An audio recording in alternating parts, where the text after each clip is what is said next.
안녕하세요. 대한민국을 너무나 사랑하는 남자 대박TV 인사드리겠습니다.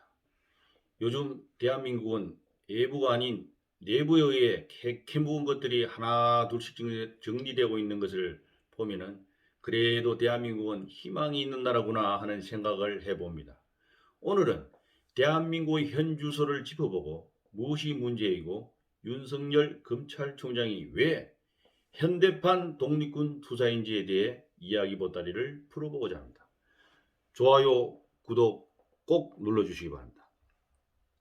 근대사를 보면 해방 이후 초대 이승만 대통령의 하야, 박정희 대통령 내외 저격, 전두환 노태우 대통령의 구속, 노무현 대통령 자살, 박근혜 대통령 탄핵과 구속, 이명박 대통령 구속 등 비운의 역사가 점철되어 왔으며 현재에는 말도 많고 탈도 많은 문재인 대통령 시대를 우리는 살아가고 있습니다. 대한민국의 국부님들께 말씀드리겠습니다. 못 사는 나라, 굶주린 국민들에게 희망과 행복을 주기 위해 불철주야 그 노고를 아끼지 않으신 것들 모두 감사 또 감사의 인사를 드리는 바입니다. 그리고 고인이 명복과 살아계시는 분들께 건강과 행복을 기원 드립니다. 이젠 우리들은 과거를 울게 먹는 일들을 더 이상 하여서는 아니 될 것입니다. 과거의 잘못된 것들을 이용하여 국민들에게 감성으로 다가가서 분열을 조장해서는 더 이상은 아니 될 것입니다. 분명한 것은 잘못된 것은 바로 잡아야 한다는 것이고요. 그런데 말입니다. 억지를 써면서까지 해서는 아니 된다는 것입니다. 과거의 잘잘못을 교훈 삼아 국민이 하나로 갈 수 있는 길을 만들어야 한다고 생각합니다. 왜 우리들은 그동안 이러한 아픔을 안고 살아가야만 했을까요? 그것은 말입니다. 우리들의 역사를 되짚어보면 그나마 조금은 알 수 있을 것 같습니다. 그간 주변 열강에 의해 지배를 당하고 눈치나 보는 나라 아시아의 약소국이었는데 해방과 더불어 부국 강병 잘 살아보세 등을 외치며 강력한 대통령 중심제를 해왔었기 때문이라고 본인은 생각하고 있습니다. 우리들은 과거나 지금은 이러한 환경 때문에 그런지 모르지만 줄만 잘 서면 된다는 의식이 강하게 각인되어 있다는 것인데요. 선거 때가 되면 애국을 한다는 명분 아래 이 캠프 저 캠프에서 후보자를 당선시키기 위해 영혼까지 바쳐가면서 살아온 것도 사실입니다. 그러다 보니 죽어도 고 아니면 말고식으로 하다 보니 양 진영이 늘 팽팽한 이념의 논리로 치닫게 되었었고요. 국민들은 소위 고래 싸움에 새우 등 터지는 꼴이 되곤 했었습니다. 작금의 현실도 그렇지 않습니까? TV나 각종 언론들을 보면 양 진영으로 나뉘어져서 절대로 물러서지 않는 논리를 전개하고 있지 않습니까? 정말 짜증 납니다. 언제 국민들을 위한 정책과 국민들이 납득할 수 있는 상식적인 이야기를 하실 건지 참 조만간에 그러한 세상이 올 것으로 국민의 한 사람으로서 믿어 의심치 않습니다. 그리고 여기저기에서 인권 운운하며 때론 때를 쓰는 경우도 많고 이념에 사로잡혀 무대뽀직인 행위들로 세상이 참 어지러운 것도 사실이었습니다. 그러다 보니 이 나라가 무정부 상태인가 하는 생각도 들 정도로 심각할 때도 종종 있었을 거예요. 이런 것들은 누군가가 바로잡아야 하는데 말입니다. 누가 이런 것을 바로잡겠습니까? 그것은 말입니다. 1차적으로 국민 스스로가 바로잡아야 됩니다. 또 두 번째로는 정치인들이 자발적으로 마지막으로는 최후의 보루로 생각하시고 사법기관에서 이를 바로 잡아야 한다고 생각합니다. 문제는 아직까지도 정치인들이 국민들을 현혹시켜 나라를 두 동강이 내놓고 또 이념에 사로잡혀 때법으로 사법개혁이란 명분 아래 사법기관을 농간하고 있지 않습니까? 이거 큰일 아닙니까 이거? 이런 일들이 다시는 있어서는 아니 될 것입니다. 세상은 법대로 원칙대로 살아가는 세상을 만들어야 하는데 말입니다.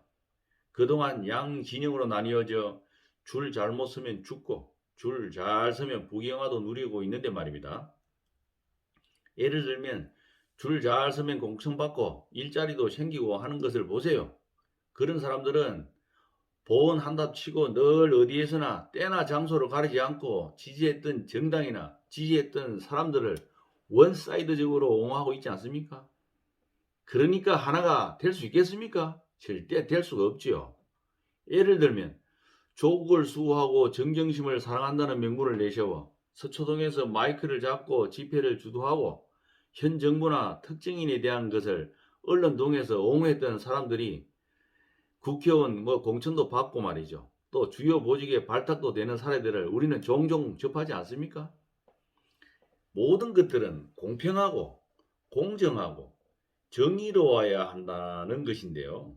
현 정부는 말로만 이런 것들을 외치는 것 같지 않습니까? 현 정부에 충성하지 않는 사람들에게 예? 보훈 인사를 하는 걸 봤습니까? 그리고 말입니다.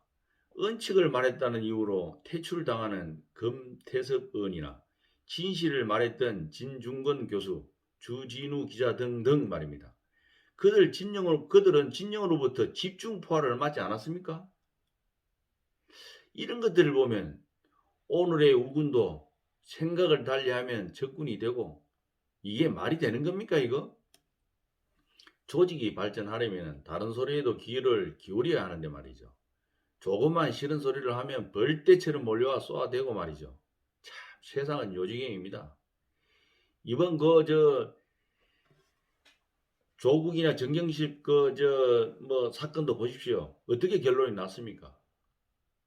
그리고 지금 추미애 장관과 윤석열 총장에 대한 싸움은 어떻게 결론이 났습니까?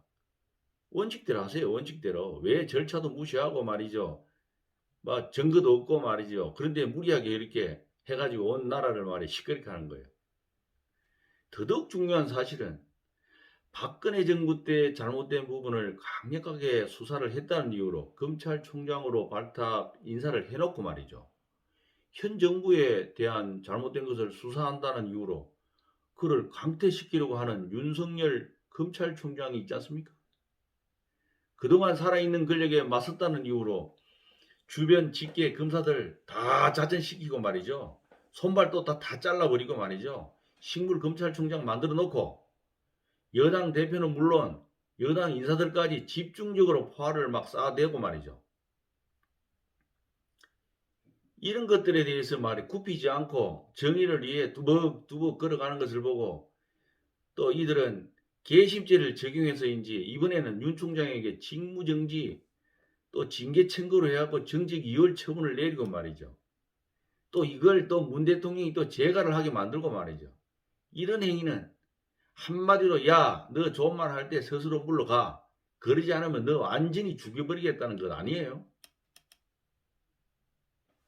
이 전쟁도 아니고 말이죠. 이게 뭐예요 이거 지금. 이쯤 되면 아무리 멘탈이 강한 사람일지라도 두 손 들고 백기투항을 했을 겁니다. 결국 또 실체인 또 문 대통령도 또 모습을 드러냈고 말이죠. 인간한 사람들은 그냥 두 손 드는 거죠. 두 손 들어. 그럼에도 그 윤 총장은 정의를 위해서 이 나라를 위해 불굴의 투지로 굳건히 나가는 모습에 국민의 한 사람으로서 또 모든 사람들이 윤 총장에게 큰 박수를 또 안 보낼 수 없을 겁니다. 대단하지 않습니까? 아직도 끝은 아닌 것 같습니다. 내년 또 1월에 검사들의 인사도 있고 공수처가 또 출범하면은 또 윤 총장을 또 먼지를 털어가지고 수사대상 1호로 삼을지 또 누가 알겠습니까? 그런 일은 절대 있어서는 아니 될 것입니다. 윤 총장님, 이것 또한 잘 대비하셔서 승리하시길 두 손 모아 기원드리겠습니다. 이상한 것은 말입니다. 현 정부가 윤 총장을 두들겨 패면 팰수록 그러한 것들이 모두 부메랑으로 그들에게 돌아가는 것일까요? 참 이상합니다. 이쯤 되면 추미애 법무장관이나 문재인 대통령은 국민들에게 입장문을 밝히시든가 사죄를 해야 하는 건 아닐까요? 아직까지 아무런 반응이 없는 걸 보니 말이죠. 참 우습습니다. 이번 결정을 보면 그래도 대한민국은 살아있구나. 그래도 사법부가 나름대로 자존심을 지켜주고 있구나 하는 안도의 생각도 해봅니다. 윤석열 검찰총장님, 정말 대단하십니다. 그리고 존경합니다. 사람은 죽어서 이름을 남긴다고 하지 않습니까? 그 이름 후대까지 아름다운 향기로 전해지길 기대해 봅니다. 그리고 이제 업무도 복귀하셨으니까 월성 원전 1호기 경제성 조작 사건이나 울산시장 부정선거 사건이라든가 라임 사건 등등 지금 하실 일이 너무 많습니다. 수사 제대로 또 해주시고 또 대한민국을 좀 아름답게 좀 만들어 주십시오. 국민의 한 사람으로 또 부탁하고 또 부탁드립니다.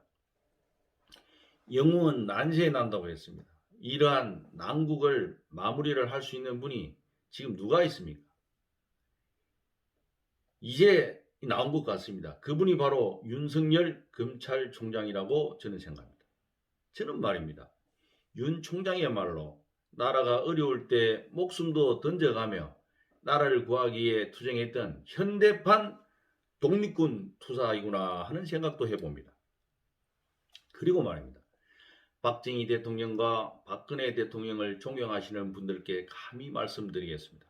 두 분 다 나라를 위해 헌신하신 것과 이렇게 잘 살게 해주신 것에 대해서는 누구나 잘 알고 있습니다. 또 그리고 감사하고 또 감사하고 그분께 고개 숙여 감사 인사를 드리고 있습니다. 그런데 말입니다. 인간은 잘못을 저지를 수밖에 없는 존재인 것은 누구나 인정해 주시고요. 그분에 대한 질책 또한 겸허히 받아주셨으면 합니다. 더 큰 문제는 일부에서 박근혜 정부 때 윤 총장이 좀 너무하지 않았나 하는 것 때문에 윤석열 검찰총장을 혐오하는 분들도 일부 있다는 사실입니다. 그러나 말입니다. 모두가 서로 더불어 안아주고 또 허물도 덮어주고 또 사랑해주고 또 이 거국적으로 대한민국을 위해서는 박근혜 대통령도 너무 나무라지 좀 마시고 또 잘한 점도 좀 이렇게 보시고 좀 그렇게 해주셨으면 좋겠습니다. 그리고 윤 총장 또 장점 많지 않습니까? 강직하고 또 추진력 있고 자고우면하지 않는 모습 또 정의를 위해서 굳건히 나가시는 모습 그런 모습에도 큰 박수를 보내주시기 바랍니다.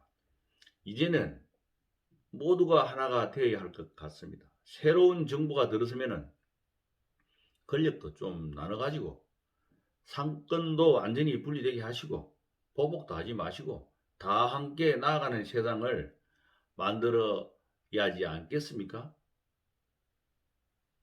다 대한민국을 위해서 그런 겁니다. 개인의 영달을 위해서 그런 건 아니지 않습니까? 근데 대통령 뭐 당선되면 임기 5년 아닙니까? 5년 눈 감아서 뜨면 5년 갑니다. 벌써 지금 뭐 내임등 현상이 일어나가지고 여기저기서 불어 하음이 막 터져 나오고 있지 않습니까?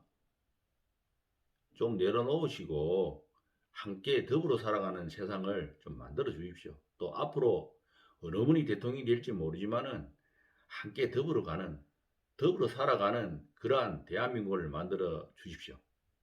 오늘은 크리스마스입니다. 예수님께서 죄인들을 구원하시기 위해 이 땅에 오신 날입니다. 예수님의 사랑이 온 나라에 가득하길 기원해 보면서 오늘은 여기까지입니다. 끝까지 시청해 주셔서 감사합니다. 대박TV 감사합니다.